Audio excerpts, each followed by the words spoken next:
로마서 10장. 자, 그럼 제가 또 읽으면서 한 문단씩 설명을 좀 하고 또 대화를 나누고 이렇게 해보겠습니다. 10장 1절. 형제들이여, 내 마음에 바라는 바와 그들을 위해 하나님께 드리는 간구는 그들이 구원받는 것입니다. 나는 그들에게 증언합니다. 그들이 하나님에 대한 열심을 가지고 있지만 그것은 지식을 따른 것이 아닙니다. 하나님의 의를 알지 못하고 그들 자신의 의를 세우기를 추구하며 하나님의 의에 자신들을 복종시키지 않았습니다. 율법의 목적은 그리스도이십니다. 그를 통해 모든 믿는 자들을 위한 의가 마련됩니다. 자, 여기서도 문장이 함축적인 문장들이 좀 있습니다.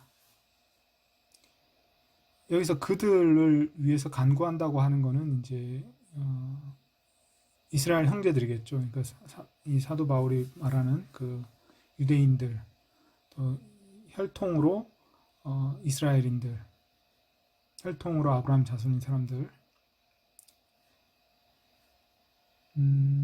그런데 이제 2절에 보면 그들이 하나님에 대한 열심은 있지만 지식을 따른 것이 아니다. 이거는 이제 우리가 종종 그런 걸 보는데 열심하고 지식하고가 이게 일치하지 않을 때 문제가 생기는 거죠. 그러니까 지식이라는 거는 이제 참된 올바른 어떤 것에 대한 정보 내지는 뭐 어떤 올바른 인식, 올바른 분별 뭐 이런 거겠죠. 그런데 이제 열심은 있지만 지식이 없을 경우에 생기는 문제, 이스라엘 사람들이 그런 문제가 생겼다는 거죠. 뜨거운 마음은 있지만 또 질투심은 있지만 감정적으로 굉장히 강렬한 감정, 그런 걸 말하는 건데요. 그런 강렬한 감정을 가지고 있지만 지식과 조화되진 않는다. 참된 어떤 현실과 조화되지 않는다, 이런 말이죠. 그래서 지식에서 열심이 나와야지, 열심을 가지고 지식을 바꿀 수는 없는 거죠. 그 다음에 하나님의 의를 알지 못하고 자신의 의를 세우기를 추구했다. 하나님의 의라는 것은 하나님이 의를 제공하시는 방식이겠죠. 그들 자신의 의를 세웠다는 것은 그들 자신이 의를 추구하면 이런 방식으로 추구해야 된다라고 생각하는 바, 그죠? 그들 자신의 방식으로 그런 의를 얻는 그런 어떤 기획을 만든 거예요. 그러니까 하나님의 기획이 아니라 자신들의 기획을 가지고 의를 추구한 거죠. 하나님의 의를 제공하시려는 기획은 예수님을 통해 주시는 거잖아요. 그래서 하나님의 의에 복종시키지 않았다. 이 말은 이제 하나님이 의를 주시려고 하는 그 기획에 자기들을 복종시키지 않았다는 거죠. 여기는 이제 의에 복종시키지 않았다 하는데 그런 것들이 좀 함축되어 있는 거죠. 하나님이 의를 주시고자 하는 어떤 계획이 있는데 하나님의 방식인데 그 방식을 받아들이지 않은 거죠. 그 방식은 아들을 보내셔서 그 아들을 통해 주시는 거죠. 4절에 보면 율법의 목적은 그리스도이십니다. 그리스도, 목적이라는 말이 헬라어로 텔로스인데 끝이란 말도 됩니다. 율법의 끝은 그리스도입니다. 이렇게 번역하는 성경도 있고요. 그 다음에 끝이 보통 어떤 관역, 목적, 이게 되거든요. 그래서 이제 율법이 궁극적으로 도달하는 어떤 지점, 그 지점은 그리스도다, 이렇게 되는 거죠. 그래서 그리스도는 율법의 마침이 됩니다, 이렇게 번역한 것도 있죠. 그리스도는 율법의 목적이 됩니다, 이렇게 번역해야 되고요. 그 두 가지 의미가 다 가능한 겁니다. 근데 이제 우리가 이미지는 그거죠. 어떤 관역을 맞출 때 관역이 바로 이 텔로스입니다. 그래서 관역이 율법이 추구해서 결국 도달하고자 하는 바, 그게 그리스도다 이거죠. 그 다음에 율법이 겨냥해서 맞추고자 하는 바, 그것도 그리스도라는 거죠. 그래서 율법의 궁극적인 목적은 그리스도를 그리스도께로 안내하는 거다, 이렇게 해석할 수 있겠죠. 그리고 그리스도를 통해 모든 믿는 자들을 위한 의가 마련됩니다.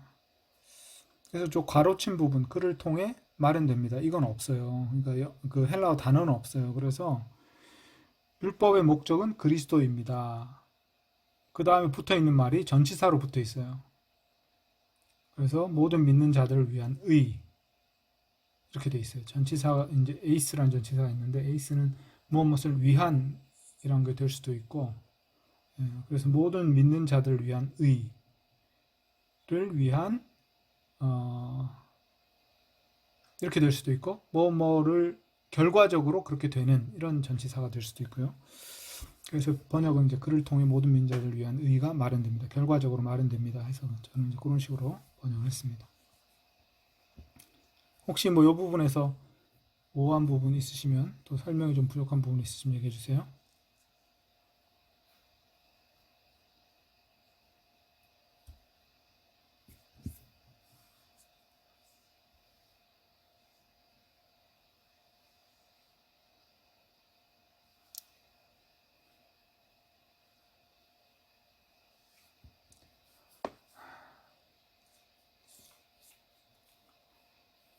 보통 이제 열심히 부족한 사람들 있잖아요.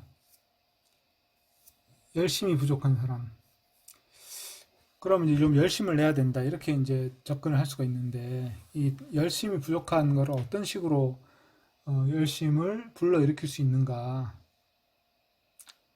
열심을 내십시오 한다고 이게 열심히 내지는 게 아니잖아요. 열심이란 거는 감정인데, 이제 감정이 어떤 발휘가 되려면 제일 중요한 게 뭘까요?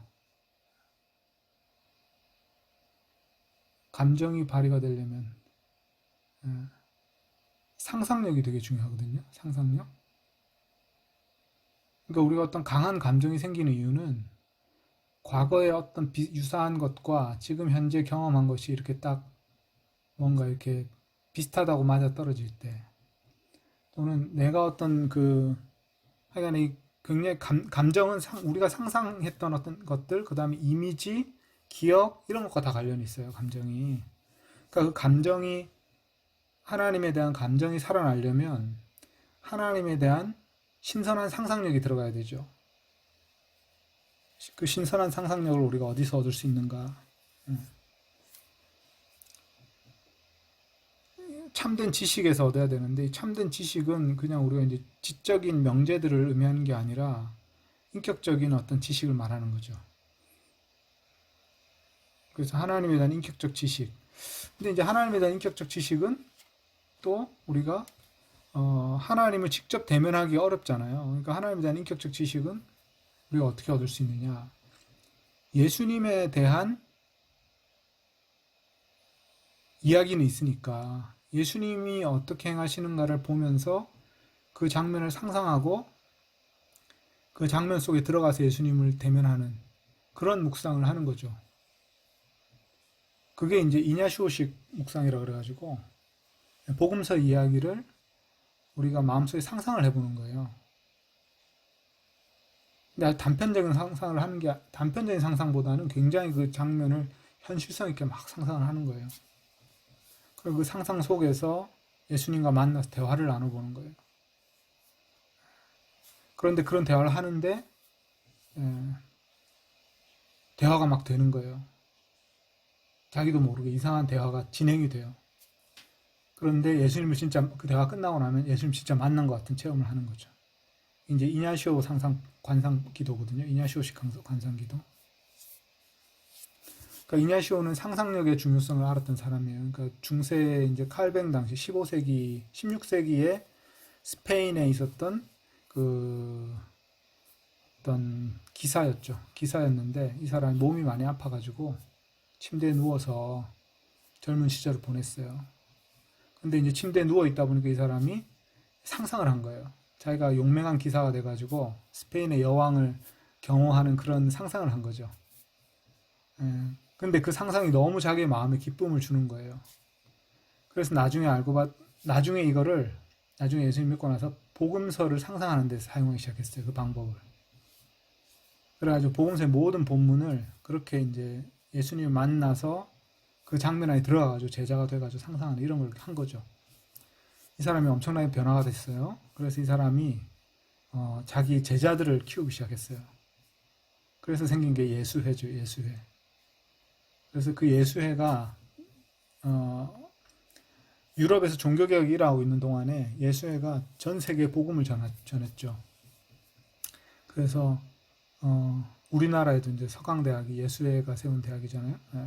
전 세계 선교사가 예수의 선교사가 퍼졌어요. 엄청난 운동을 일으킨 사람이죠. 가톨릭 교회 안에서.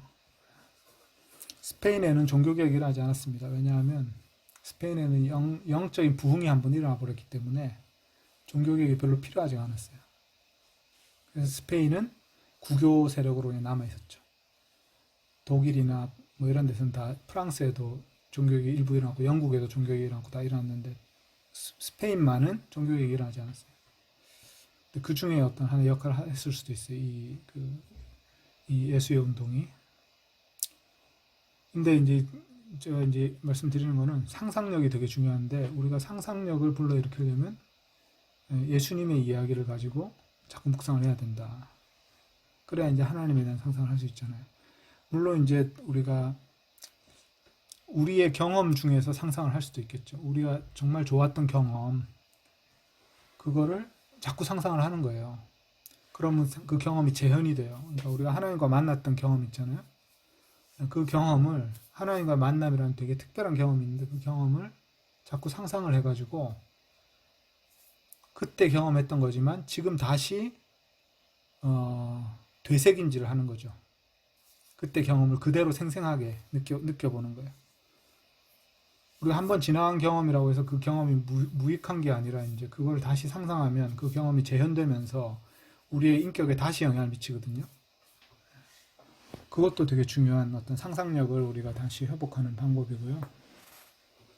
그 다음에 이제 말씀을 묵상하다 우리가 감동받은 말씀도 왜 감동을 받느냐? 가만 생각해 보면 우리의 상상력을 자극하기 때문이에요. 그래서 그런 좋은 감동을 받은 그런 것들이 있으면 기록을 해놨다가 자꾸 그거를 이제 되새김질 하는 거죠. 그런 식으로 이제 우리의 어떤 열심이 식을 때 그런 방식으로 이제 열심을 일깨워야 되는 거죠. 참된 지식에 근거한 상상력. 이게 되게 중요합니다.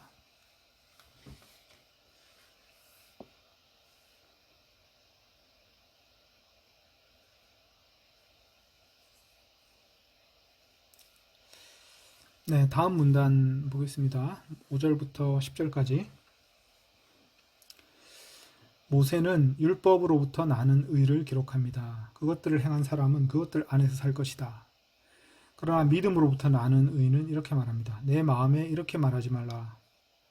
누가 하늘로 올라갈 것인가? 이것은 그리스도를 모시고 내려온다는 말입니다. 또는 누가 땅속 깊은 곳으로 내려갈 것인가? 이것은 그리스도를 죽은 자들로부터 모시고 올라온다는 말입니다.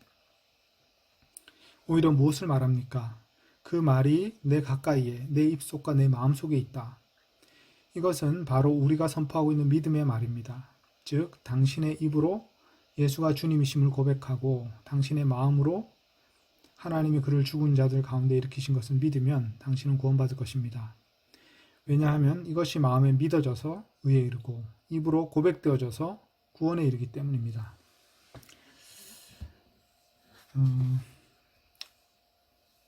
5절에 보면 이제 그것들을 행한 사람은 그것들 안에 살 것이다. 이게 복수형으로 되어 있거든요. 그것들. 그래서 이것은 율법을 말한다기보다는 율법의 여러 조항들을 말하는 것 같아요. 율법 자체를, 율법은 단수가 아니고 그것들을 행한 사람은 그것들 안에서 살 것이다. 이것은 뭐냐면 율법 계명들을 하나하나를 다 행한 사람은 그것들 안에서 살게 된다.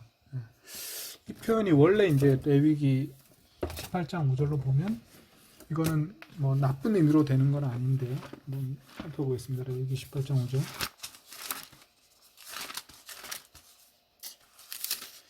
5절에 보면 너희는 내 규례와 법도를 지키라. 사람이 이를 행하면 그로 말미암아 살리라. 나는 여호와니라.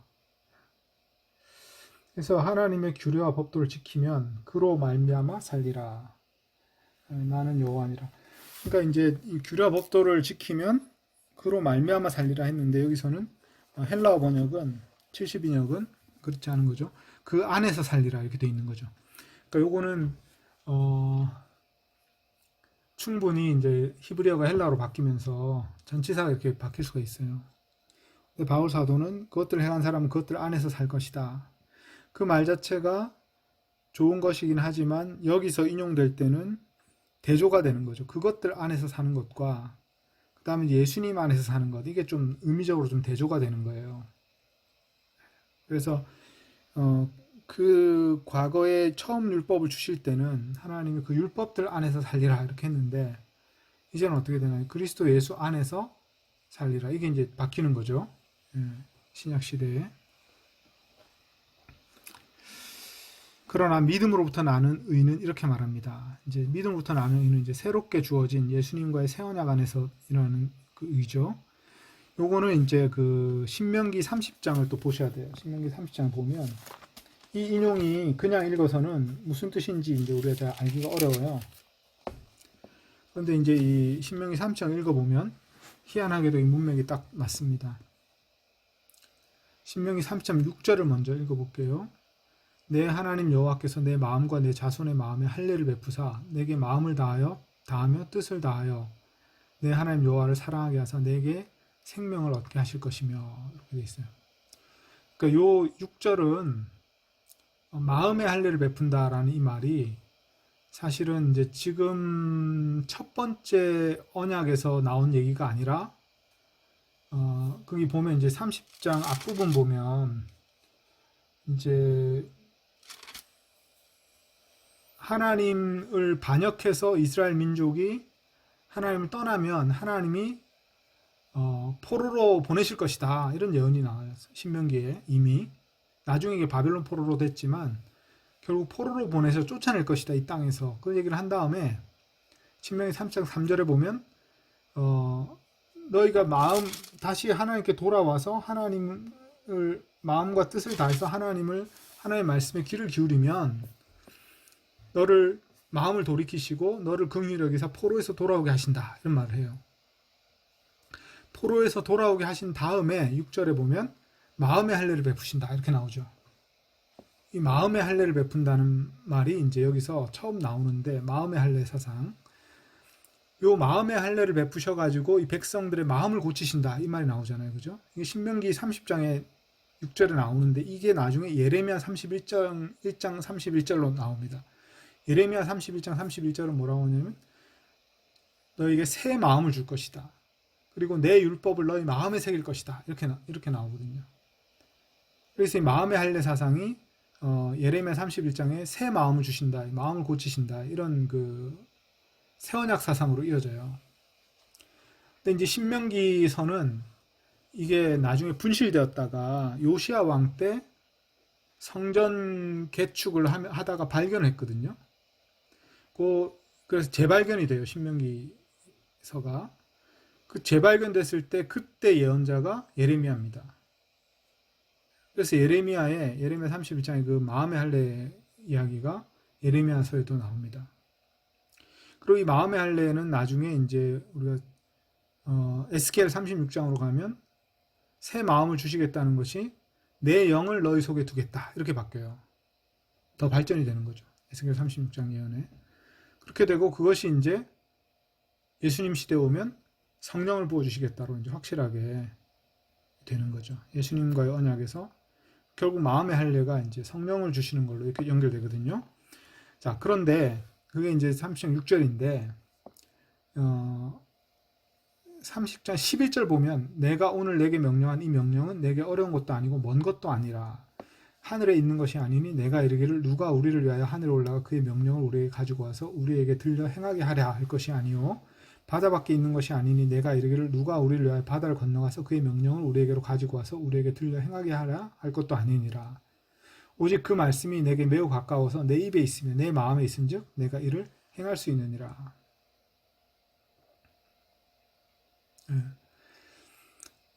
자, 여기서 이제 내가 오늘 내게 명령한 이 명령은 사실은 이 신명기에서 모세가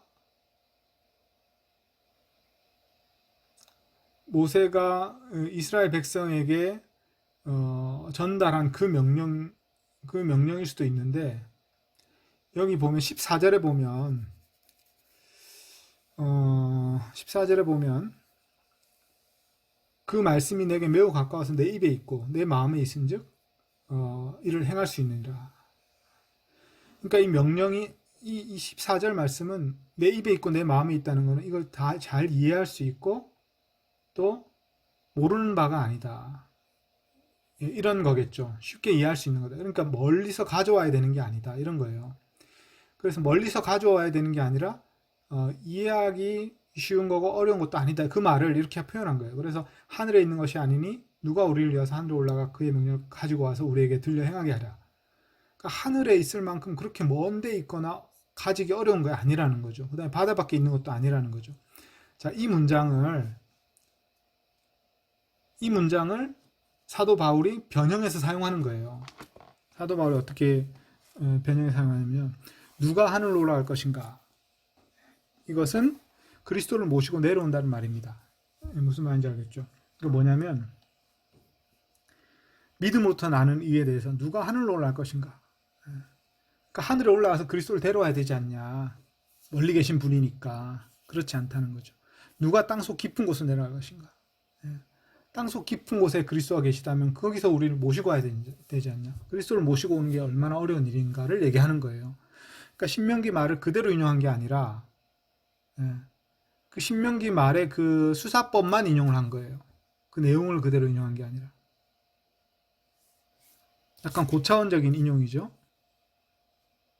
그래서 신명기 말씀을 생각나게 하되 신명기 말씀과 똑같은 상황을 얘기하는 게 아니라 그 말씀, 율법 대신에 명령 대신에 그리스도를 집어넣은 거죠. 여기서는.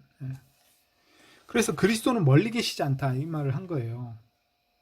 그래서 내 가까이 내 입속과 내 마음에 있다. 30장 14절이잖아요. 그게 신명기. 그래서 여기서 가까이 있고 내 입에 있고 내 마음에 있다 이렇게 했는데 이 말은 뭐냐면 이제는 이것도 참 신기한데 바로 성령님이 그 사람의 입과 그 마음에 그 말씀을 넣어주신다는 것과 좀 관련이 있어요. 딱 그 뜻이라기보다는 그것을 약간 함축하고 있는 거죠. 그 말이 내 가까이 내 입속과 내 마음속에 있다. 그래서 이 14절 말씀이 이스라엘에게 주신 첫 번째 율법의 말씀이기도 하지만 30장 6절을 보면 마음의 할례를 하신 다음에 그 율법을 지킬 수 있게 해준다. 이제 그런 이야기의 연속성상으로 나오기 때문에 이게 이제 성령님에 의해서 그 말씀이 입과 마음에 있게 해주신다라는 걸로 신명기가 해석될 수 있고 따라서 이 로마서의 이 내 입과 내 마음에 있다 그 말이 그것이 또 신약 시대의 성령님이 사람들의 마음속에서 행하신 일과도 관련이 있는 거죠. 제 설명이 좀 어려운 것 같지만 이 신명기랑 연결해서 잘 살펴보시면 신명기 말씀 자체가 그 당시에 딱 해당하는 말씀이 아니라 미래에 포로로 잡혀갔다 돌아왔을 때 마음의 할례를 베푸시고 계명을 지킬 수 있게 해주신다는 그 약속과 관련이 있어요. 그 약속은 언제 성취되냐면 예수님 오셔서 성취가 되거든요. 그래서 그 말이 내 입과 내 마음속에 있다라는 것은 지금 성령님이 우리 안에서 행하신 일과 관련이 있는 거죠. 그리고 여기서 말이라는 것이 로고스가 아니라 레마인데 로고스는 우리가 말씀이라고 할 때 요한복음에 예수님 말씀이라 진리의 말씀 할 때 그 말씀하고 좀 달라요. 레마는 뭐냐면 입에서 흘러나오는 말이에요. 입에서 흘러나오는 말. 흐르다라는 동사에서 나오는 거죠. 흘러나오는 말. 그래서 이 레마는 입에서 우리 그 말씀이 계속 흘러나온다는 그런 이미지를 가지고 있어요. 그 말이 내 가까이에 내 입속과 내 마음속에 있다. 그러니까 우리 마음속에 하나님의 말씀이 심겨져 가지고 성령님 오시면 우리의 입으로 그 말씀이 흘러나오게 된다는 것을 그림으로 보여주는 거예요. 그런 그림을 내포한 말인 거죠. 그래서 신명기 30장 14절 말씀이긴 하지만 오늘날 성령을 통해서 이루어지는 그런 현상과 직접 아주 긴밀한 관련이 있다. 그런데 그 말이 바로 우리가 선포하고 있는 믿음의 말이다 이렇게 얘기를 해요. 그러니까 모든 말이 아니라 우리가 선포하고 있는 믿음의 말인데 그 믿음의 말의 내용은 뭐냐? 즉 당신의 입으로 예수가 주님이심을 고백하고 당신의 마음으로 하나님이 그를 죽은 자들 가운데 일으키신 것을 믿으면 당신은 구원받을 것입니다. 자, 요게 바로 9절이 복음을 한 줄로 요약한 거죠. 믿음의 말을 한 줄로 요약한 거예요. 그래서 예수를 주님이시라고 고백하는 것 하고 예수님은 하나님이 그를 죽은 자들 가운데서 일으키신 것, 부활을 믿는 것. 예수가 주님이신 것, 부활을 믿는 것. 이 두 가지가 어떻게 보면 이제 복음의 가장 중요한 특징이겠죠. 이렇게 한 줄로 딱 요약을 했으니까 바울이. 그 믿음의 말이 우리가 선포하고 있는 믿음의 말이라니까. 그러니까 바울과 사도들이 선포하고 있는 믿음의 말이에요. 요약하면 9절이에요. 그런데 이 믿음의 말이 너의 입속과 내 마음속에 있다. 10절에 보시면 왜냐하면 이것이 마음에 믿어져서 의에 이르고 입으로 고백되어져서 구원에 이른다. 그러니까 마음과 입이 나오죠. 여기 보면. 그러니까 복음이 마음에 믿어져서 의에 이르고 입으로 고백되어져서 구원에 이른다.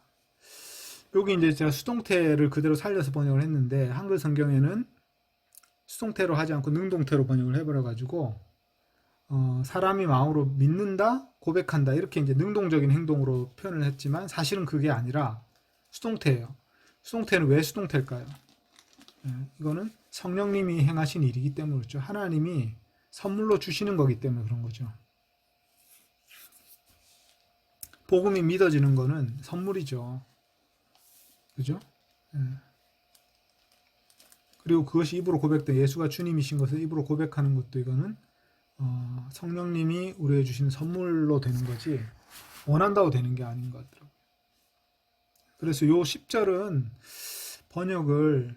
한글 번역이 좀 잘못된 거죠. 능동태로 번역해가지고 수동태인데.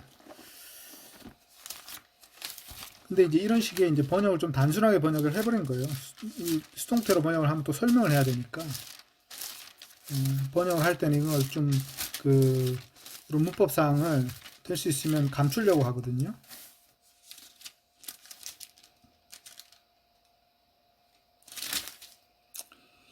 사람이 마음으로 믿어 의에 이르고 입으로 시인하여 구원에 이르느니라 이렇게 돼 있는데 이 구절 되게 많이 인용되는 구절인데 사실은 사람이가 주어가 아니에요. 주어는 그것이 마음으로 믿어져 이렇게 되어 됩니다. 이것이 마음에 믿어져서 이것은 9절 내용이겠죠. 9절이 마음에 믿어져서 예수님이 주님이신 것, 그 다음에 그분이 하나님이 그를 살리신 것, 부활시키신 것, 그것이 마음으로 믿어져서 의에 이르고 입으로 고백되어져서 구원에 이른다. 이렇게 돼야 이제 바울 사도가 원래 하고자 했던 말인 거죠. 여기 질문 있으세요? 설명이 좀 복잡합니다. 제가 설명을 했지만.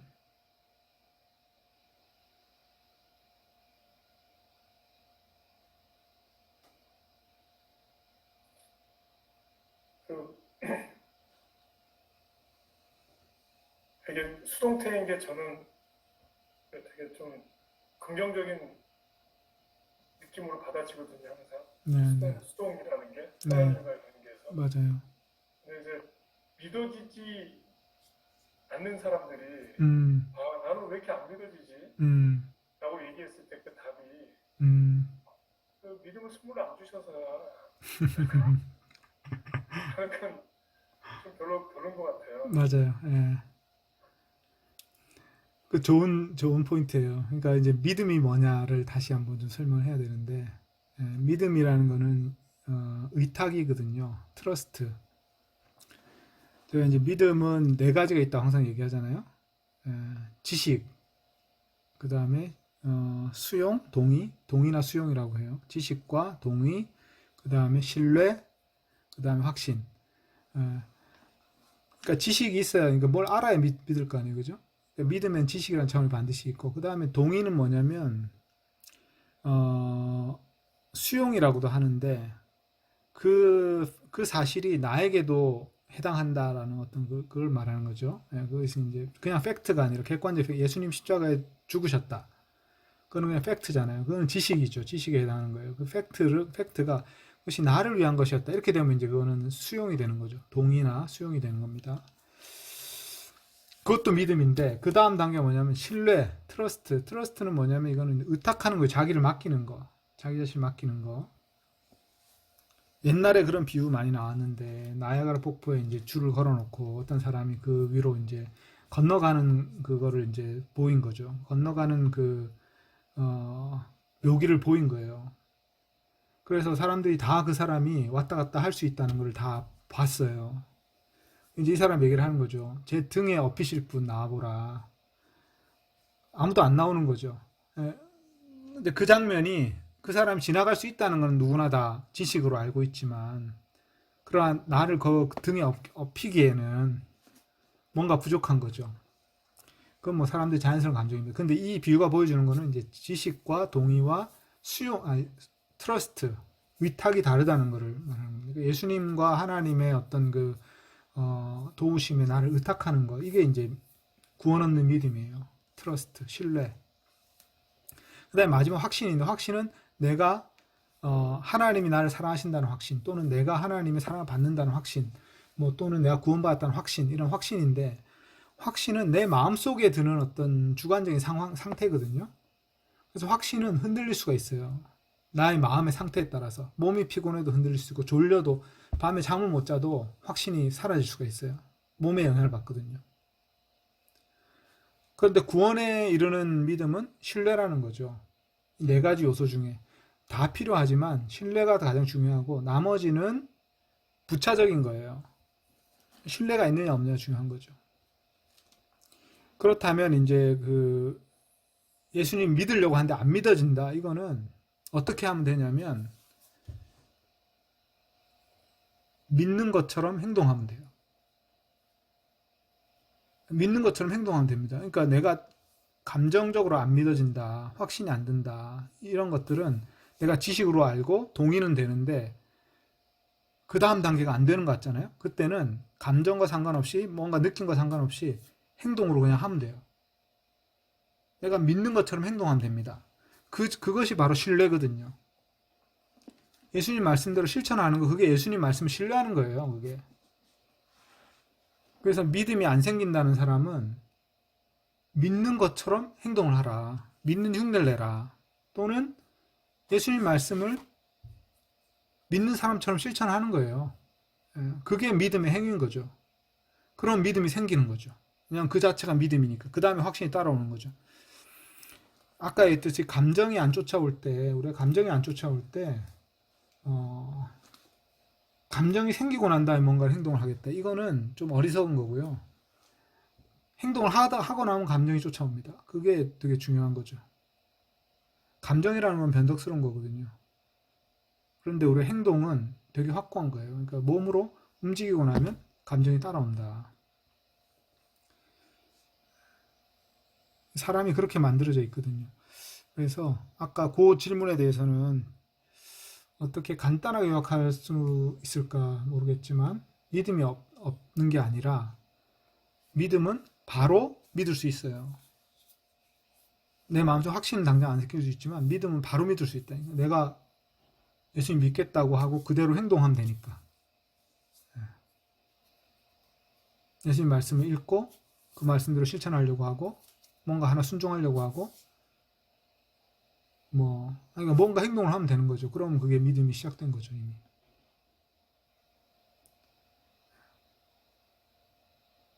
그 신뢰 의탁을 하면 그 다음에는 이제 성령님이 알아서 하시겠죠.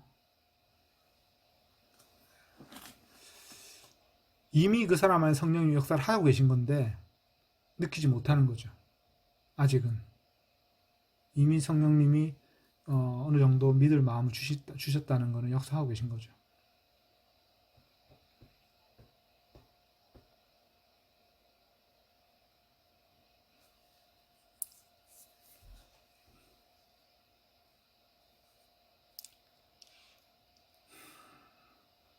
이 신명기 인용한 부분 이거 되게 어려운 건데 잘 한번 읽어보세요. 음미를 해보세요. 제가 설명을 해드렸으니까 설명 없이는 이거 찾아내기 정말 어려운 겁니다. 도대체 이게 무슨 말인가 싶죠.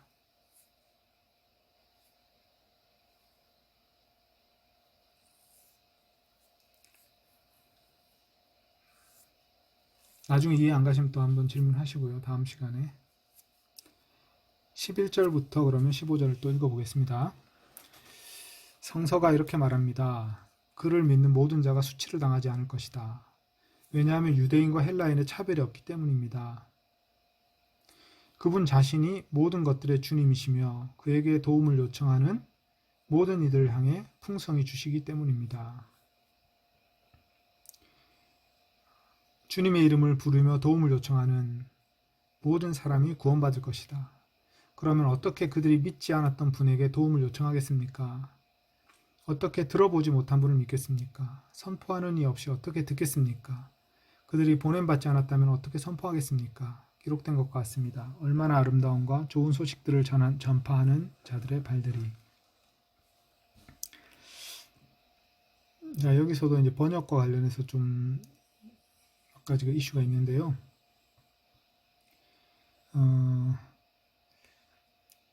12절에 보면 유대인과 헬라인의 차별이 없다. 모든 믿는 자가 다 수치를 당하지 않는다. 이 말은 모든 믿는 자를 다 하나님이 받아주신다는 거죠. 하나님께 믿고 나오는 자는 다 받아주신다. 거절당하지 않는다. 그게 이제 수치를 당하지 않는다 이런 말입니다. 왜냐하면 이제 유대인과 헬라인의 차별이 없기 때문이다. 그러니까 이 모든 자라는 것은 결국 유대인과 헬라인을 말하는 거겠죠. 그러니까 모든 사람을 말하는 거겠죠. 그리고 그분 자신이 모든 것들의 주님이시다. 이게 모든 것들이라고 되어 있는데 요거는 이제 모든 피조물이라고 볼 수 있고 모든 사람들이라고도 볼 수 있어요. 그런데 이제 저는 이제 모든 것들로 보는 것이 더 포괄적이기 때문에 그렇게 번역을 했는데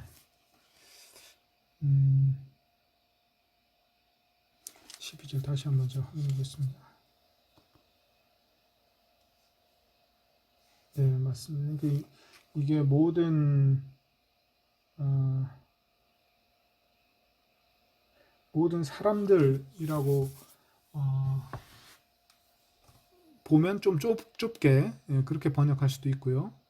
왜냐하면 이게 이제 중성이면 물건들을 의미하고 남성이면 성이 있으니까 명사에 남성이면 이게 사람들을 의미하는데 이게 이제 중성과 남성의 형태가 똑같아요. 그래가지고 이제 이게 이제 중성일 수도 있고 남성일 수도 있습니다. 그런데 이제 이 경우는 이제 사람들로 보는 게 1차적으로는 맞는데 근데 이제 보통 만유의 주님이라는 그런 표현이 있잖아요. 그 표현도 사도 바울이 많이 쓰거든요. 모든 것들의 주님. 이 표현을 많이 쓰거든요. 사도 바울이.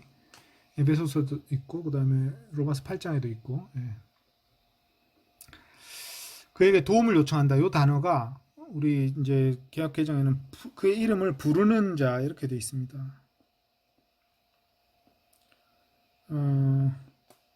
그를 부르는 모든 사람에게 부여하시도다 이렇게 되어 있습니다. 부른다 이렇게 되어 있는데 이게 번역이 정확한 것 같지 않아요. 왜냐하면 이 동사가 능동태로 쓰일 때는 부른다가 맞는데 중간태로 쓰일 때는 도움을 요청한다 라는 뜻이 됩니다. 그래서 불러서 도움을 요청하는 거죠, 물론. 근데 이제 중간태라는 게 있어요. 그러니까 수동태가 있고 능동태가 있고 중간태가 있어요. 헬라어에는. 중간태는 자기 자신에게 어떤 행위를 할 때, 그러니까 제귀적 어떤 의미도 좀 들어가고요. 그 다음에 중간태 자체가 전혀 다른 의미를 가지기도 합니다. 원동사가 좀 다른 의미를 가지기도 하죠. 그래서 사전을 다 찾아서 확인해야 돼요. 이게 중간태일 때 이게 독자적인 의미를 가지는지, 원동사의 의미를 그대로 품고 있는지, 아니면 새로운 의미를 가지는지, 그걸 이제 사전 찾아서 확인해야 되는데, 요 동사의 경우에는 도움을 요청한다라는 뜻으로 바뀌어요. 그래서 이름을 부른다는 것을 넘어서서 불러서 도움까지 요청하는 것까지 포함합니다. 뜻을. 그래서 그냥 부른다라고 하지 않고 도움을 요청한다라고 번역하는 게 더 정확한 건데 그렇게 번역했을 때 뭐가 좀 달라지느냐? 크게 달라지는 건 없지만 그러나 이제 명확하게 그 뜻을 한 거죠. 한번 읽어볼게요. 그래서 그분 자신이 모든 것들의 주님이시며 그에게 도움을 요청하는 모든 이들을 향해 풍성히 주십니다. 그를 부르는 모든 이들을 향해 풍성히 주십니다. 이렇게 번역하는 거고 그에게 도움을 요청하는 이들을 향해 풍성히 주십니다. 하고 부르는도 뭐 완전히 안 되는 건 아닌데 도움을 요청한다는 의미는 좀 빠지죠. 그 다음에 주님의 이름을 부르며 도움을 요청하는 이것도 똑같은 동사예요. 모든 사람이 구원을 얻을 것이다. 구원이라는 단어의 정의를 제가 옛날에 말씀드렸죠. 구원은 구출이라고 그랬죠. 구출. 구원은 어떤 그 신학적 용어가 아니라 그냥 구출이에요. 곤경에서 건져내는 거.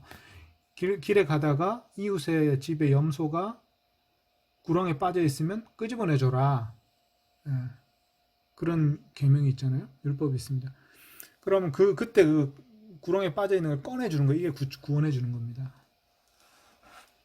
그래서 구원이란 단어는 큰 단어가 아니라 그냥 일상 용어다.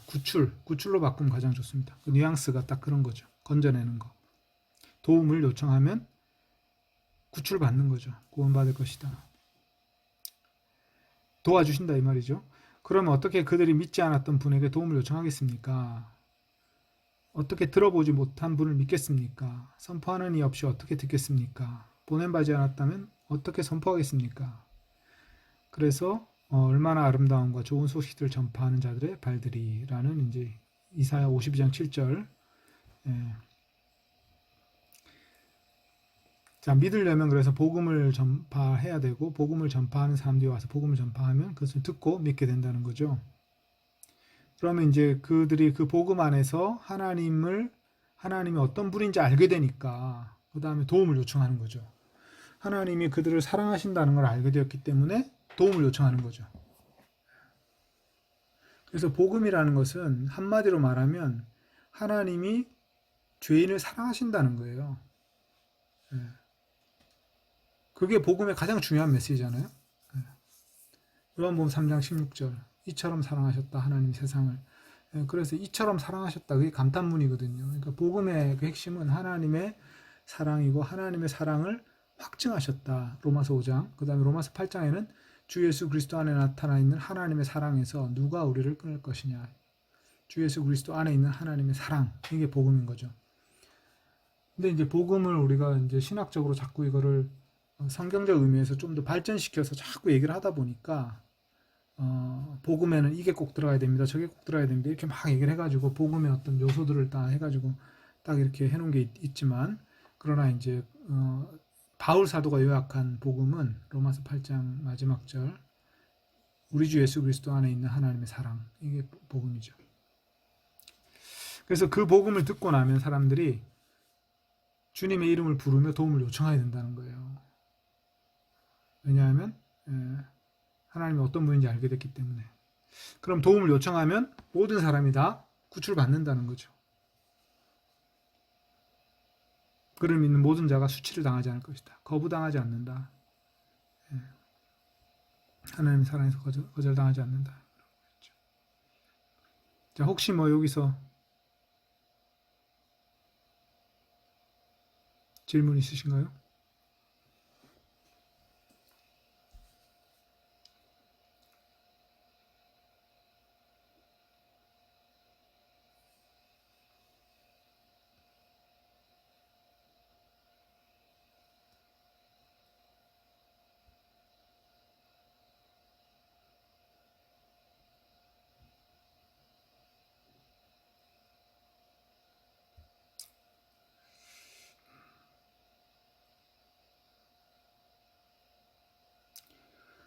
네, 그럼 16절 넘어가겠습니다. 16절, 18절, 16절에서 18절. 그러나 모두가 복음에 순종한 것이 아닙니다. 이사야가 말합니다. 주님, 누가 우리의 전한 소식을 믿었습니까? 그러니 믿음은 소식으로부터 나고 그 소식은 그리스도의 말씀을 통한 것입니다. 그러나 내가 말합니다. 그들이 듣지 못했습니까? 물론 들었습니다. 온 땅으로 그들의 소리가 나갔고 세상의 경계들까지 그들의 말들이 나갔다. 네, 여기서 이제 여기도 이제 번역에 조금 이슈가 또 하나 있죠. 왜냐면 소식이라는 단어인데요.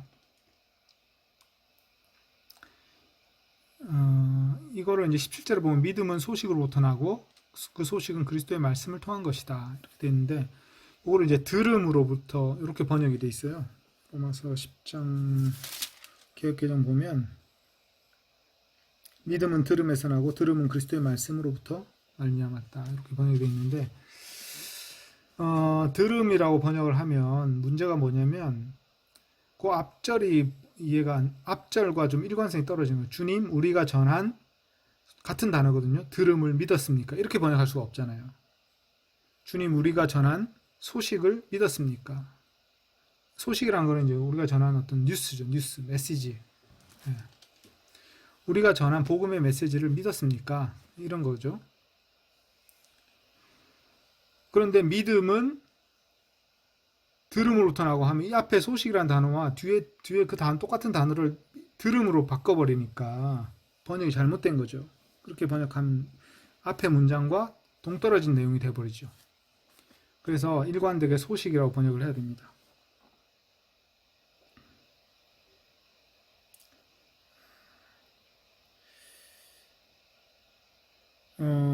개역개정에는요 16절에 보면 우리가 전한 것을 누가 믿었나이까 이렇게 했는데 전한 것이라고 번역을 했어요. 전한 것. 그런데 믿음은 전한 것에서 나며 전한 것은 그리스도의 말씀으로 말미암아 이렇게 번역해야 일관되는데 17절을 이상하게 번역해버렸고 이상하게 번역한 거를 우리가 많이 인용해요. 믿음은 들음에서 난다 이 말을. 그러니까 잘못 인용을 하게 되는 거죠. 그래서 자꾸 들으면 믿음이 생깁니다. 이거는 좀 틀린 거죠. 뭘 듣느냐가 중요한 거지 자꾸 듣는다고 생기는 게 아니라 믿음은 복음을 듣는 데서 난다. 이 말이 원래 뜻이죠. 복음을 들어야 믿음이 생긴다. 이 말이에요. 그러니까 많이 듣다 보면 믿음이 생깁니다. 이거는 조금 다른 거죠. 뭘 듣느냐가 더 중요한 거죠. 이 사도 바울은 복음을 말하는 겁니다. 여기서. 우리가 전한 복음을 누가 믿었습니까? 그러니 믿음은 소식, 즉 복음으로부터 나고 그 복음은 그리스도의 말씀을 통한 것입니다. 여기서 그리스도의 말씀도 헬라어로 레마인데 그리스도의 말씀이라고 할 때 이것도 로고스를 얘기하는 게 로고스는 어떤 진리 내지는 약간 정적인 느낌이 있어요. 그런데 여기서는 입에서 나오는 말을 얘기하는 거예요. 그럼 그리스도께서 하신 말씀을 얘기하는 거죠. 그리스도께서 하신 말씀들, 그리스도의 가르침들 이걸 말하겠죠. 이미지가 다르다는 겁니다. 로고스는 어떤 그 절대적인 진리 내지는 우주적인 원리 뭐 이런 것이라면 레마는 입에서 나오는 말씀을 말하는 거죠. 그래서 이 복음은 어디서 나오냐? 그리스도의 가르침을 통해 온 것이다. 이렇게 이제 보는 거죠. 이렇게 이해를 해야 되겠죠. 그러나 내가 말합니다. 그들이 듣지 못했습니까? 물론 들었습니다. 온 땅으로 그들의 소리가 나갔고 세상의 경계들까지 그들의 말들이 나갔다라고 말합니다. 시편 이제 인용한 거죠. 그래서 온 땅으로 세상의 경계들까지 복음이 전파돼야 된다. 이렇게 해서 예수님이 이제 사도들을 보내셨죠. 그리고 사도들이 이제 가는 곳마다 복음을 전파하고 있죠. 물론 이게 이제 다 전파된 건 아니지만 이 당시에는 전파할 곳이 남아 있긴 했지만 그 시편의 말씀이 이루어지고 있는 상황이었죠.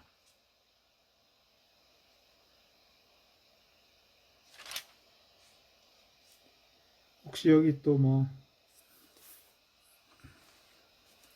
질문 있으신가요? 계속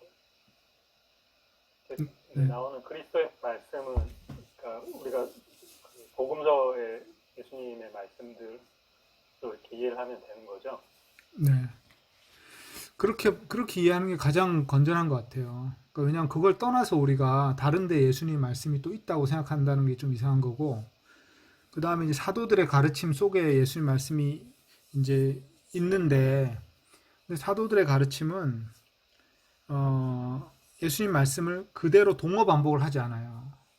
그러니까 그 편지들에서 동어 반복을 하지 않거든요. 그렇게 하지 않는 이유는 교회가 그 자료를 가지고 있었기 때문인 것 같아요. 그러니까 복음서를 가지고 있는 거죠. 복음서나 복음서가 되기 전에 어떤 기록들,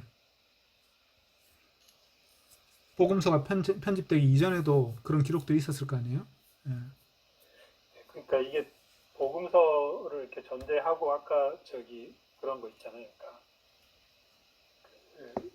이게 당신이 입으로 예수가 주님을 고백하고 마음으로 그 죽은 자 가운데서 일으킨 것을 믿고 이제 그런 것들, 그리고 아까 동문 목사님이 믿으려면 어떻게 해야 되느냐, 우리가 예수님을 믿는 것처럼 해야 한다라고 했을 때 그 바탕에는 복음서라고 할 수도 있고 복음서 이전에 어쨌든 예수님의 가르침이 전제가 돼 있어야 이게 말이 되는 거지. 그게 빠져버리면 이거만 가지고 씨름하다가는 완전히 추상적인 맞아요. 네, 맞습니다. 그것도 안 될 것 같아요. 네, 네. 네. 초대교회 상황은 우리랑 조금 다른 것이 초대교회는 성경이 꼭 있어야 된다고 생각 안 했을 거 아니에요? 왜냐면 성경을 만들어야 되겠다 이런 생각을 하지는 않았거든요. 한동안. 적어도 한 3, 40년 동안은 성경을 만들어야 됐다는 생각을 안 했어요. 그냥 편지만 쓰고 말았지. 복음서를 쓴 게 60년이니까 AD 60년 빨리 쓴 게 마가복음이 AD 60년도 후반이니까 예수님이 승천하신 지 한 30년 후, 내지는 35년 후거든요.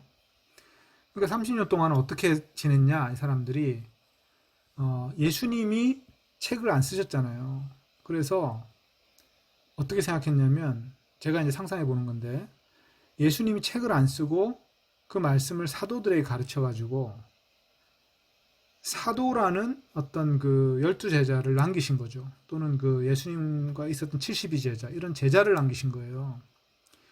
그러니까 예수님이 늘 하던 말을 기억을 했는데 그 누가 기억했냐면 그 예수님과 같이 있었던 그 제자들이 기억을 한 거예요. 그래서 예수님 말씀이 그들의 입과 그들의 어떤 마음을 통해서 기억이 보존돼 가지고 이렇게 나온 거죠. 그래서 예수님은 책을 쓰지 않고 제자를 남겼다. 이게 되게 중요한 것 같아요, 저는. 그런데 이제 그 제자들이 1세대 제자들이 이제 사라지기 시작하니까 누군가는 그 기억을 보존해야 되겠다고 생각한 거죠. 그게 이제 마가의 작업이었죠. 마가나 어떤 또 다른 사람들이 예수님의 그 하신 말씀들을 사도들이나 예수님이 직접 들은 사람들의 그 이야기를 메모를 하기 시작했겠죠. 그래서 그런 성경이 그렇게 나오기 전까지는 어떤 지역의 어떤 기독교 공동체, 교회가 있었다면 그 교회에 어떤 한 지도자가 있어가지고 그 지도자가 예수님 말씀을 계속 암송했던 것 같아요. 그 얘기를 해주고 예수님이 이때 이런 얘기를 했다. 또 이런 말씀을 하셨다. 그래서 우리는 이렇게 해야 된다. 뭐 이런 얘기를 구전으로 계속 했던 거죠.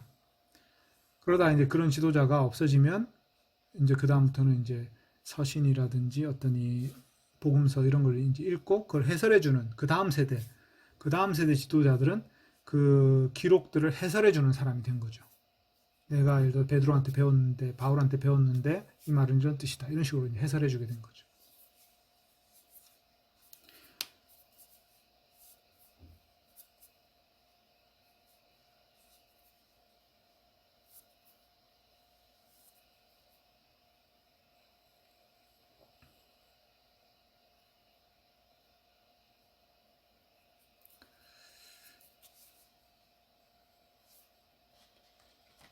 네, 그래서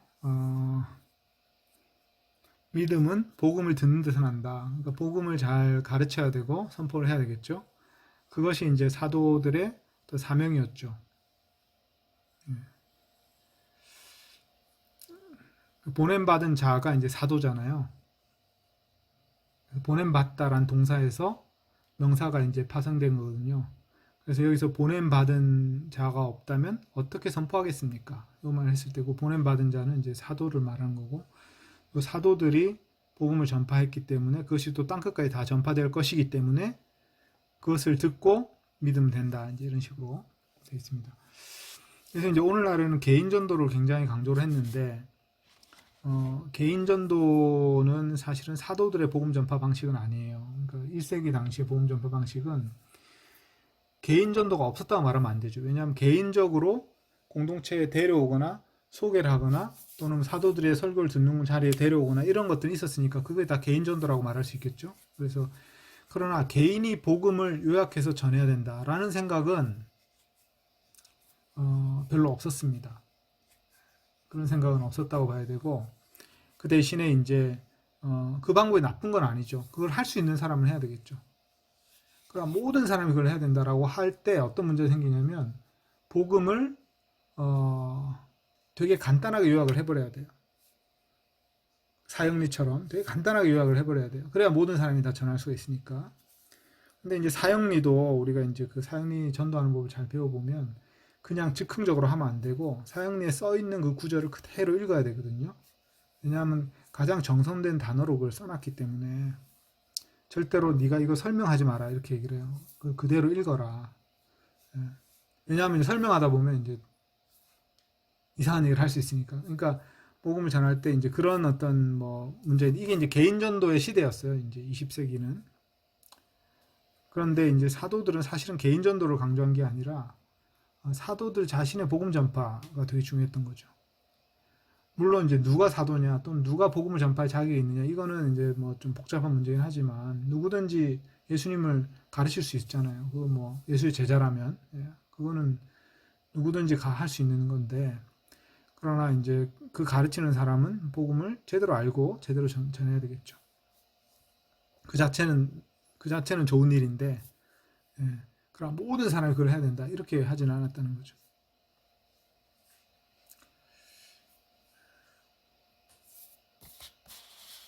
그래서 이제 복음을 기회가 있든지 없든지 복음을 전파하라. 때를 얻든지 못 얻든지 복음을 전파하라. 이 말이 이제 디모데에게 하신 사도 바울의 편지에 있는데, 그거를 이제 모든 사람에 적용해가지고 모든 사람이 때를 얻든지 못 얻든지 전도를 해야 된다 이런 식으로 이제 해석을 했죠. 그건 좀 지나친 적용이라는 거죠. 그거는 이제 디모데에게 복음을 preach하라 이런 말이거든요. 선포하라. 그래서 이제 목사로서 복음을 기회를 얻든지 못 얻든지 잘 가르쳐라 이런 뜻이라고 봐야 될 것 같습니다. 모든 평신도들이 다 복음을 전파해야 된다. 이거는 좀 지나친 것입니다. 복음 전파에 다 기여해야 됩니다. 그거는 맞는 거죠. 그래서 공동체가 다 기여해야 되겠죠. 모든 사람들이. 그러나 모든 사람이 다 직접 복음을 전파해야 된다. 그건 아닙니다. 19절부터 21절까지 끝까지 제가 읽겠습니다. 그러나 내가 말합니다. 이스라엘이 알지 못했습니까? 첫째로 모세가 말합니다. 내가 너희를 백성이 아닌 자들에 대해 질투하게 하리라. 어리석은 백성에 대하여 너희가 분노하게 하리라. 이사야는 용기를 내 말합니다. 내가 나를 찾지 않던 이들 안에서 발견되었다. 내가 나에게 묻지 않던, 요청하지 않던 자들에게 분명히 나타났다. 이스라엘 향해 말씀하십니다. 내가 온종일 내 손들을 펼쳤다. 불순종하고 적대하여 말하는 자들 향해. 자, 여기서는 이제 그 이스라엘 얘기로 다시 돌아오는 거죠. 그래서 이스라엘 얘기로 돌아와서 이미 모세가 벌써 예언을 했다. 이방인들에게 복음이 전파될 거라는 것을 모세 때 벌써 예언을 했다. 그 말이에요. 신명기 32장에. 그래서 너희를 백성 아닌 자들에 대해 질투하게 하리라. 이방인들을 하나님 구원하셔가지고 이스라엘로 하여금 질투하게 하리라. 그다음에 어리석은 백성. 그러니까 이거는 이제 진짜 어리석다는 거라기보다는 이스라엘 사람들이 보기에 쟤들은 어리석은 백성이에요. 왜냐하면 하나님 알지 못하니까. 그렇게 조롱하던 그 사람들에 대해서 결국 분노하게 될 것이다. 왜냐하면 그들이 하나님 안다고 주장하니까. 그런 일이 벌어질 것이다. 이런 말입니다. 질투하고 분노하게 되리라. 이사야도 그런 말을 했다는 거죠. 내가 나를 찾지 않던 이들 안에서 발견되었다. 나에게 요청하지 않던 자들에게 분명히 나타났다. 그러니까 이것도 이제 이사야서 65장에 가면 이제 그 이방인들의 구원 이야기가 나오거든요. 그 중에 이제 한 구절을 인용한 겁니다. 그런데 이스라엘에게는 그러면 혜택이 없었냐? 그게 아니라 내가 온종일 내 손을 펼쳤다. 하나님 그렇게 말씀하셨다는 거죠. 그걸 또 인용합니다. 그래서 이스라엘 사람들이 하나님이 계속 예언자들을 보내고 또 가르치고 경고하고 했지만 불순종하고 하나님에 대해 적대하는 말을 했다. 이제 그런 거죠.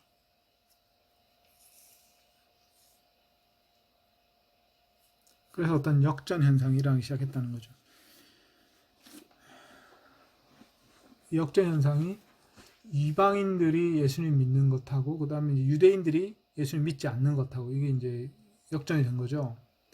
물론 이게 이제 숫자적으로 역전되는 거는 훨씬 뒤의 일이에요. 그래서 한 1세기 후반 내지 2세기 중반 정도, 1세기 후반은 아니고 2세기 중반 정도 가야 아마 유대인들이 아닌 헬라인들이 더 많아지는 공동체가 생겼을 겁니다. 왜냐하면 이제 1세기 AD 180년에 가야 새 이스라엘이라는 그런 그 표현이 나옵니다. 새 이스라엘. 그 새로운 이스라엘이라고 하면서 그 이스라엘에 이방인들을 포함시켜 버리는 거죠. 근데 180년 이전에는 이방인들을 이스라엘이라고 칭하는 그런 구절이 하나도 없어요. 신기하게도 없습니다. 그래서 적어도 AD 180년에는 그 표현이 가능했다는 거죠. 근데 AD 180년 이전에는 이스라엘 하면 역사적인 이스라엘을 떠올리게 돼 있기 때문에 그 이스라엘에는 이방인이 포함되지 않는다고 당연히 생각했어요. 구원받은 백성이라 할지라도 이스라엘에 포함되는 게 아니라 이방 민족으로서 포함되는 거라 이렇게 생각한 거죠. 그런데 이제 AD 180년에 가면 어떤 그 교부의 글에 설교에 그게 나오는 거죠. 우리가 새로운 이스라엘이다. 그리고 너희는 언약 백성에서 탈락되었다. 이렇게 유대인들을 이제 비판하는 그런 글이 나오니까 그때는 이미 이방인들이 숫자 많아졌다는 걸 이제 좀 암시하는 거죠. 오늘날 우리는 교회가 이스라엘이라고 다 얘기를 합니다. 그죠? 근데 그게 처음부터 그랬던 건 아니라는 거예요. 적어도 2세기 중반까지는 그런 표현을 아무도 안 썼다. 이게 틀렸다는 게 아니라 그 당시에 그 이스라엘이라는 언어가 좀 더 역사적 이스라엘을 가리키는 강력한 단어였기 때문에 그때는 그런 말 쓰지 않았다는 거죠. 근데 비슷한 단어는 나와요. 그러니까 흩어진 12지파에게 야고보서가 그렇게 쓰여져 있는데 그 12지파는 이스라엘을 말하는 거잖아요. 근데 거기서도 이방인들을 이스라엘에 포함한다는 그런 노골적인 표현은 없어요. 비슷한 표현은 있죠. 근데 노골적 표현은 없다는 거죠. 하나님의 이스라엘이라는 표현이 한번 나와요. 갈라디아서인가 나오는데 하나님의 이스라엘. 그것 때문에 이제 이거 이방인들도 포함되어 있다 이렇게 주장하는 사람도 있는데 잘 읽어보면 꼭 그렇게 볼 수 없다는 거를 또 그렇게 보지 않고 그냥 이스라엘 중에 구원받은 자들을 하나님의 이스라엘로 했구나 이렇게 해석해도 되거든요. 그 부분은. 그래서 결론적으로 AD 180년 이전에는 교회를 이스라엘이라고 하지 않았다. 이방인들의 교회를 이스라엘이라고 하지 않았다. 이렇게 보는 게 더 역사적으로 더 확고한 이론입니다.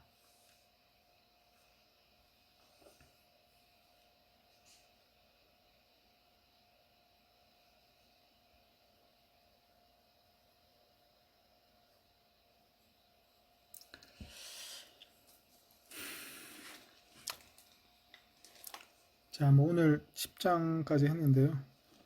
10장에서 혹시 뭐 관련된 얘기 하시고 싶은 거 있으면 좀 하시고 마무리하면 될 것 같습니다.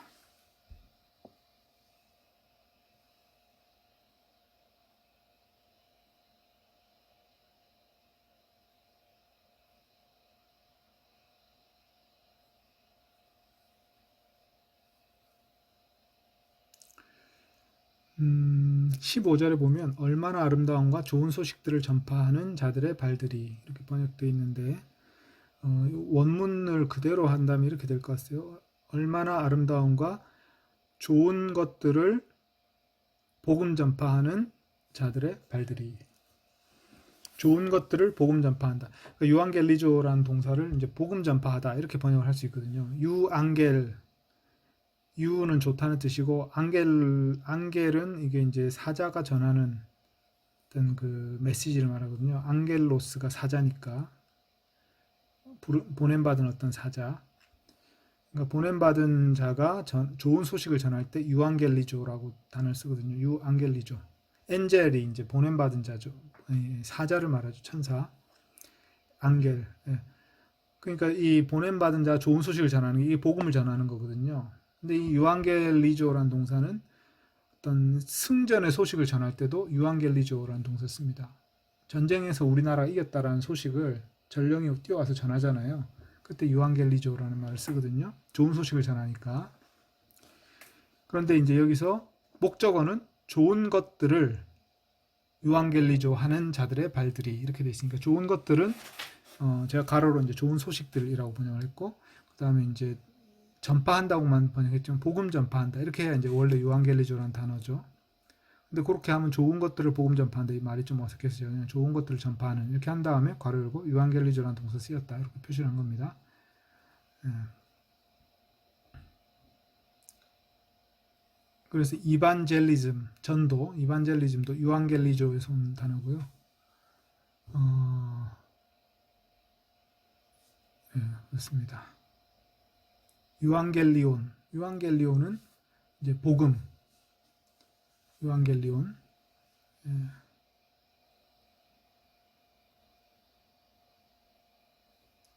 영어로는 가스펠이지만 헬라어는 유한겔리온이죠.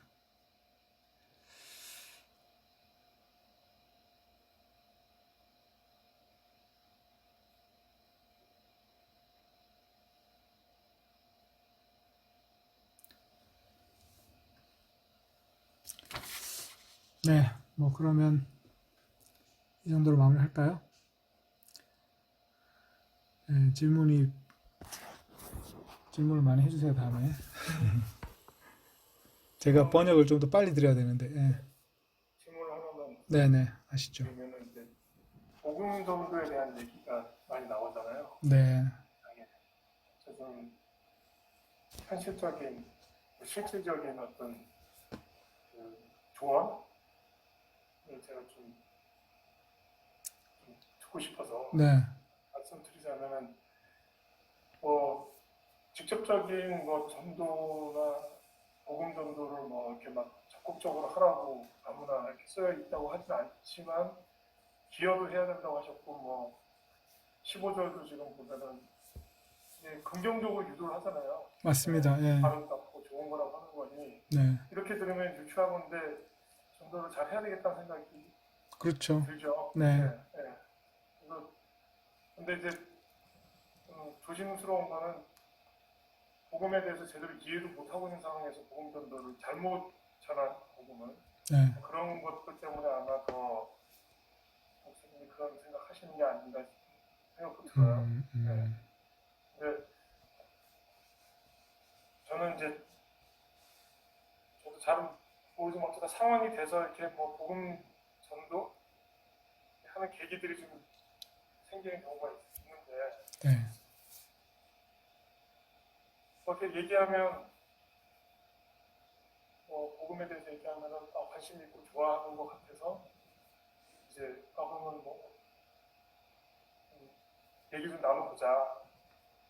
뭐 안 좋아하는 사람한테는 당연히 안 하죠. 네, 당연히 안 하는데 좋아하는 것 같은데 보면은 이렇게 적극적이지 않은 사람들 있잖아요. 네, 네, 아, 얘 좋네요. 그 순간에는 좋다고 그러는데 뭐 한 번 정도 더 얘기하면 좋을 것 같은데 뭐 이제 제가 연락 안 하면 연결이 안 되고 뭐 이게 뭐 또 사람 또 귀찮게 하는 건가. 복음은 맞아요. 강곡하게 하는 게 아닌데 네, 강권하는 게 아닌데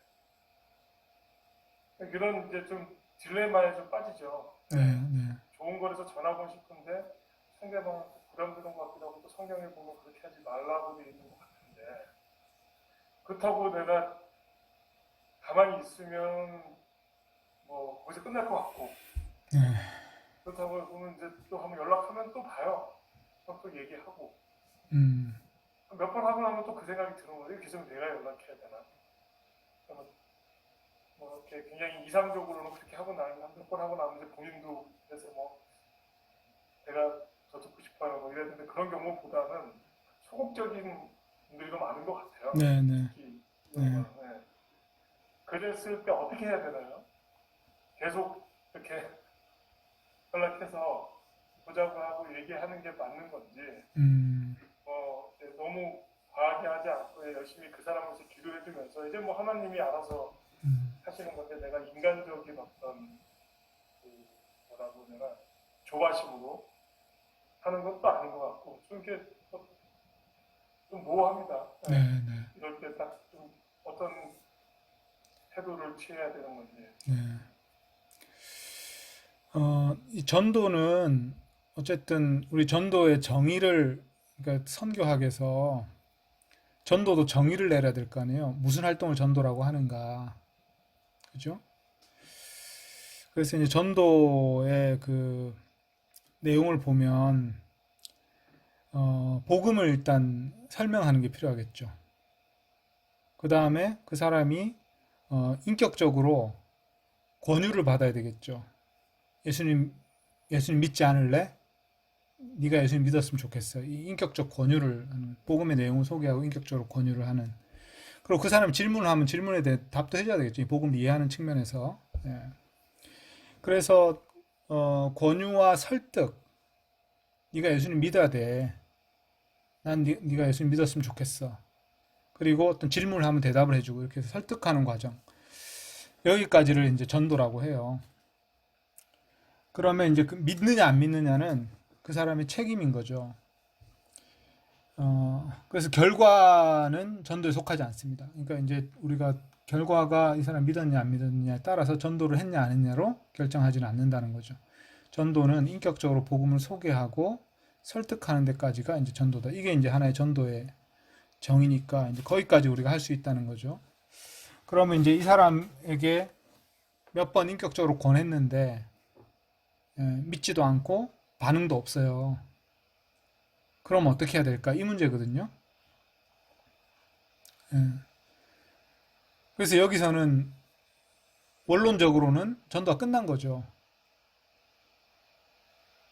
전도가 끝났는데 그 다음에 이제 설득을 해서 이 사람이 이제 어떻게 뭐 설득이 넘어오느냐 안 넘어오느냐 이런 문제겠죠. 근데 이제 그거는 우리가 잘한다고 되는 것도 아니고 최선을 다해서 해야 되겠지만 또 지나치게 할 수는 없는 거죠. 그러니까 뭐 위협을 할 수도 없고 너 그렇게 하면 지옥 가 이렇게 할 수도 없고 그러니까 그렇게 하는 거는 이제 전도를 좀 넘어서는 거거든요. 그래서 거기까지 하면 전도는 한 건데 그 다음에는 이제 개개인 케이스 바이 케이스 그 사람에 대해서 이제 뭔가를 하는 거겠죠.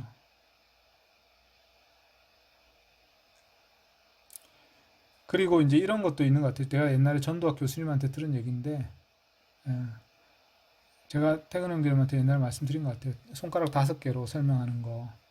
그래서 이 사람이, 가장 적대적인 사람이 있고, 굉장히 우호적인 사람이 있어요. 그러니까 우호적인 사람은 설득하면 바로 넘어오는 사람이죠. 예수님 결신할 준비가 다 돼 있는 사람. 여기서는 이제 완전히 반감을 가지고 있는 사람. 기독교에 대해서 학을 떼고 있는 사람.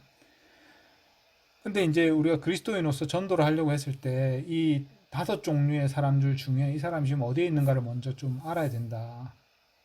그래서 방법을 달리 해야 된다 이 말이에요. 그러니까 이 사람한테는 가장 이제 설득이 준비가 다 된 사람은 그냥 복음을 전하고 너 같이 기도하자 나랑 이렇게 해도 된다는 거죠. 근데 반감을 가지고 있는 사람한테는 말로 전하는 것보다는 내가 크리스찬으로서 어떤 다른 방법을 좀 보여줘야 된다는 거죠. 그 사람이 기독교 신앙이란 게 이런 거구나라는 걸 좀 알 수 있게 간접적으로 그 사람의 어떤 선입견을 깨뜨릴 수 있게 또는 과거에 잘못된 기억을 바로잡을 수 있게. 그래서 이 사람이 어떤 사람이냐에 따라서 1, 2, 3, 4, 5로 나눠가지고 5번을 4번으로만 옮겨놔도 잘 한 거라는 거예요. 그럼 다른 사람이 또 4번을 3번으로 옮길 수도 있는 거고 그 사람이 나중에 3번 됐다 1번으로 갈 수 있는 거고 그거는 이제 성령님이 하시는 일이겠죠. 그 개인의 삶에서. 그래서 전도 일단 개념적으로는 저는 이제 그렇게 좀 정리를 한 다음에 그 다음에는 각 개인에 대해서는 성령님께 한번 여쭤보고 그냥 행동으로 옮겨야 되지 않을까 케이스 바이 케이스로.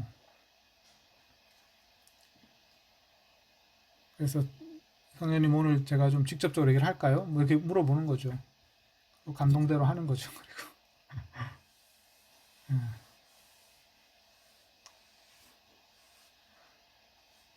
그리고 뭐 좋은 결과 있으면 이제 뭐 좋은 거 또 안 좋은 결과 있어도 성령님 뭔가 또 알려주시겠죠. 왜 그런 일이 벌어졌는지.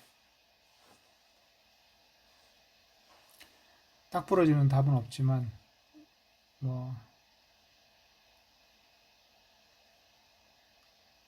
저는 그런 정도 생각을 하고 있는데요. 근데 또 사람이 전도에 은사가 있는 사람이 있어요. 그래서 전도의 은사는 진짜 굉장히 확연하게 나타납니다. 어떤 사람이 설득하면 정말 설득이 잘 되고 어떤 사람은 친구를 잘 사귀어가지고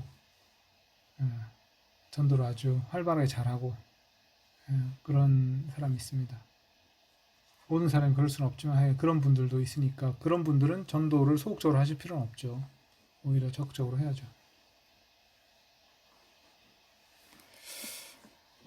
자, 그럼 기도하고 마치겠습니다. 하나님 아버지, 저희가 로마서 10장을 저희가 함께 읽었는데 한 주간 묵상할 때 이 말씀을 통해서 저희에게 또 말씀하여 주시고 이 안에서 하나님의 계획을 또